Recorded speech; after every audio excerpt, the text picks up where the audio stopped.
Salutations, beautiful people. You can listen to my entire life soundtrack as a playlist on Spotify, Apple Music, and Tidal. Just search for Songology with Call Me Rideout.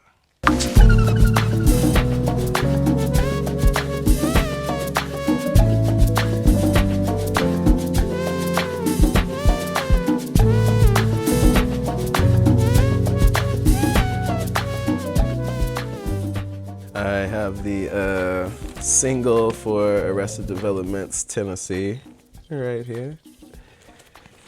And we have, this is actually it's actually the single for H to the Izzo for Jay-Z, but the B-side was You Don't Know, and I almost freaked all the way out when I found this in the store, because I also have I have kind of a collection, because a lot of times, you know, you get these maxi singles from like, or not maxi singles, I'm sorry, but you get these 12-inch singles from like back in the day, and you know, a lot of them would just come in like plain white joints or plain black joints, and you may have like a Atlantic Records or something on the record, but like you really couldn't really tell. All of the classic Rockefeller singles came in silver Rockefeller Records joint, so I have a pretty good collection of Rockefeller singles at the crib too, from Kanye and Beanie Siegel and Memphis Bleak, stuff like that. Salutations. My name is Louis Rideout. I'm a photographer, event coordinator, curator, rapper. If it's creative, I'm probably trying to do it. I am originally from LaGrange, Illinois. It's 15 minutes from downtown Chicago. And then I hopped around quite a bit, but I came to Cincinnati by way of Detroit. When I first heard Jay-Z, I don't say hate's a strong word, but like I wasn't into it. I wasn't feeling it the first time I heard Jay-Z.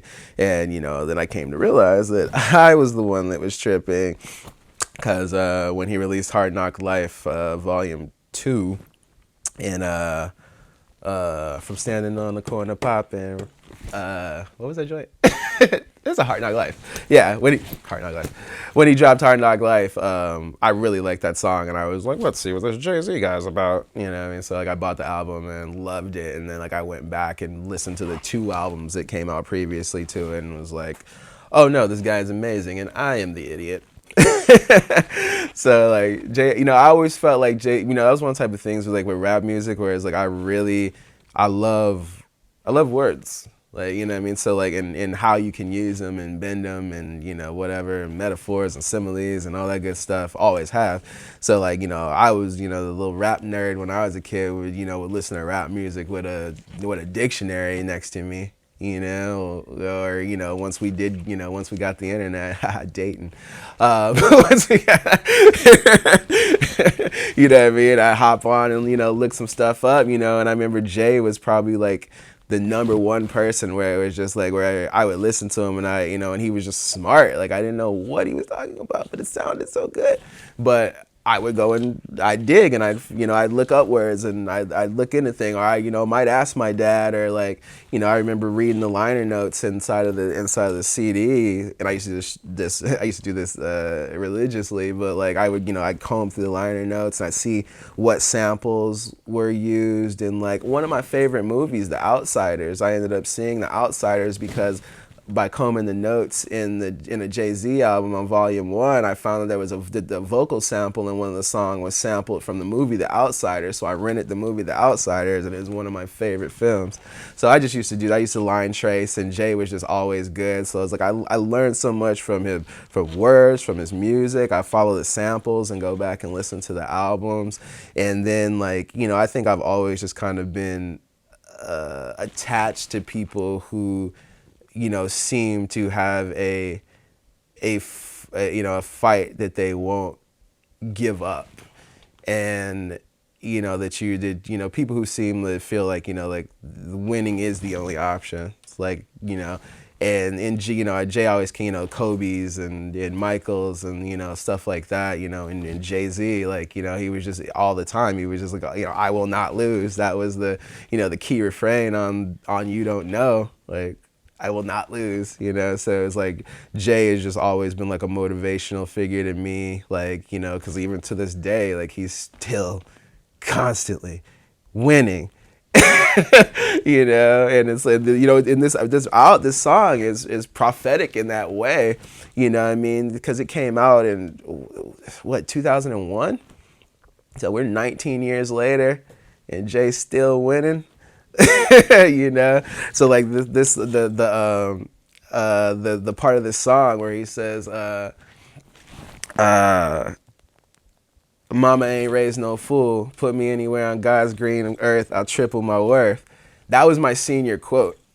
Yeah. So like, yeah. So this one was always good because it was always a great song to me because like the music to this song is so big and so crazy. And I mean, I have seen Jay-Z perform live, don't quote me here, but I think 7 times.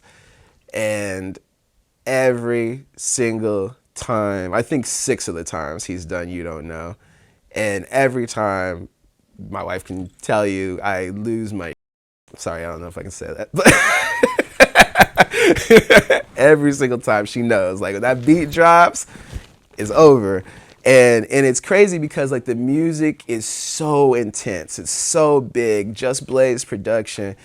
But Jay-Z, if you pay attention to him, he's just cool, calm, and collected the whole time. It's not an aggressive song. It's aggressive music, but it's not delivered vocally aggressive. So it's like, on top of that, I think it matches. That song is just like something where it's like the juxtaposition between Jay-Z's voice and the sound of the music is like, that's basically like my personality in a nutshell.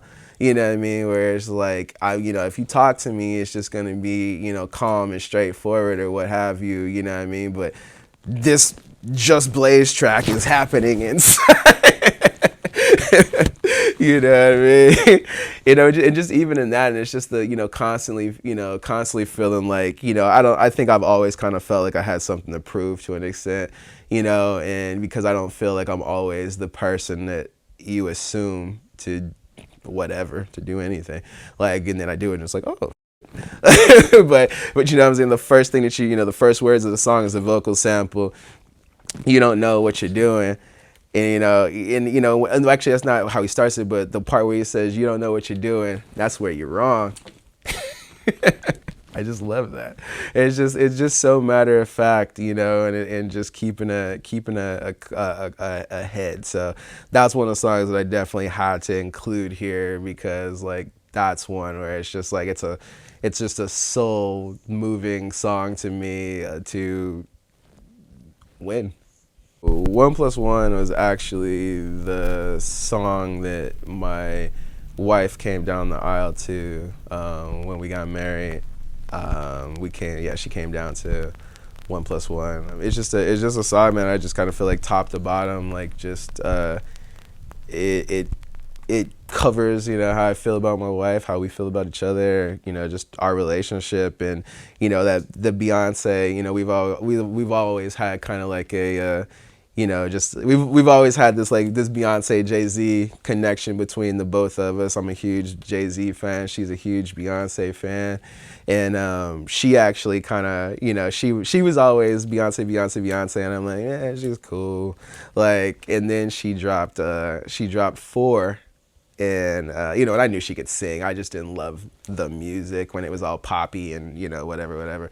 You know, and then she dropped 4, and the album itself, like, you know, rocked me. And I actually ended up taking my wife to go see Beyonce at Ford Field in Detroit. And that was my first time. Well, I saw Destiny's Child when I was a kid, but that was my first time seeing Beyonce. And she impressed me to no end, and and I was you know, I was pretty much a Beyonce fan after that. So you know, being able to like incorporate, you know, Beyonce into the wedding was great. But yeah, no, just like I said, just the lyrics of the song, man. If I, you know, it's the very beginning, you know, the chords are beautiful, and just the very first thing, I ain't got nothing if I don't got you. You know, and it's like that in itself. We don't even need any more song. Like, you know, like I could have played that on a loop while she walked down the aisle, as far as I'm concerned. You know what I mean? But you know, they just, you know, just all the things. You know, there's even a part in the song. You know, she's, you know, even when the world's at war, I'm laying right next to you. Like, I think that's one of the things that I keep, I think I've said multiple times here though, is like calm, and there's a calm in that song for me, and like my wife is that calm in my life for me. Like, there's nothing else goes without her. So Little Brother was a group that when I was in college, they was like that, when people, joke about like, discovering music in college and shit, like Little Brother was like the quintessential like college, find for me, where it was just like, this is it, this is the one, So like I was really big into him, got to see him live a bunch of times. I was actually the host for a show that they performed at back in Michigan one time. And just always loved the group. And Fonte is just amazing with, putting the words together. And I've always had also too like a soft spot for conversational type rappers, you know what I mean? Because I just think it's amazing when you can rhyme words and make it seem like you're just talking to a person, like, I think that was a song like I always just used for motivation, because like Fonte's verse on there is just spot on with just like, I feel like as an artist, I feel like, we all, and people in general, but especially like the artist's life, each day is another day to do the things I could have done the day before but didn't, but knowing I should have. So I say a prayer for the gone for gooders who left this world and kiss my girl good morning, sugar, another sunrise. And as much as I would love the roll over on you, I cannot do this because the good Lord I prayed to him. And niggas is listening, so you better have something to say to him. That's it. That's it. People are listening and have something to say to them, Yeah. And even like and just even like adversity, what I mean? He says, as much as I would, as much as I would like to roll over, I can't do this because this is what I asked for. Like, don't take for granted what you worked for. Tennessee. Tennessee has a strange connection, because I remember when I was a kid, like one of the first, just period, one of the first, I was gonna say rap, but like this may have been the first rap album I ever purchased, I believe, was the Arrested Development album that to this day I still can't say without reading, because it's like 357 days and 2 months and 4 years or so is the name of the album. I still don't remember. But that was like one of the first rap albums that I ever bought. It was either Arrested Development or MC Hammer.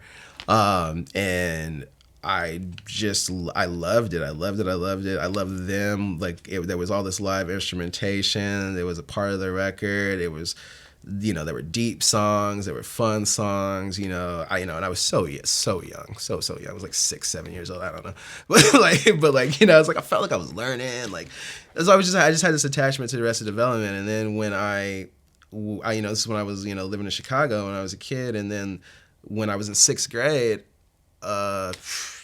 we moved to Tennessee. And that was the biggest, like, just, you want to talk about somebody knocking you off your pedestal, off your chair, out of your seat. Like, that rocked me moving from Chicago to Tennessee. It was a different world. And, I kind of, the song was actually about, finding I actually think the song was actually about like him finding himself as a black man by tracing his roots back to Tennessee. But I gave it my own interpretation, where it was like, take me to another place, take me to another land, let me forget all that hurts me, let me understand your plan.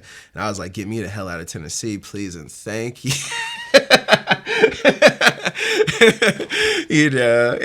So it was just like, there were just parts in the song where it was just like, even just like the end is like, won't you help, that goes into the refrain where the woman's singing, won't you help me, won't you help me, won't you help me understand your plan? Like, I'm like, why am I here? You know what I mean? But it was just like, it was still a song that just like managed to like, give me some kind of strength, or even if I wanted to be a sad boy and cry, like, you know what I mean? It was like, I always had Tennessee. Citations, beautiful people. If you want to check out more behind the scenes footage and just some special look at what we've been doing, you can check it all out at iwptv.com.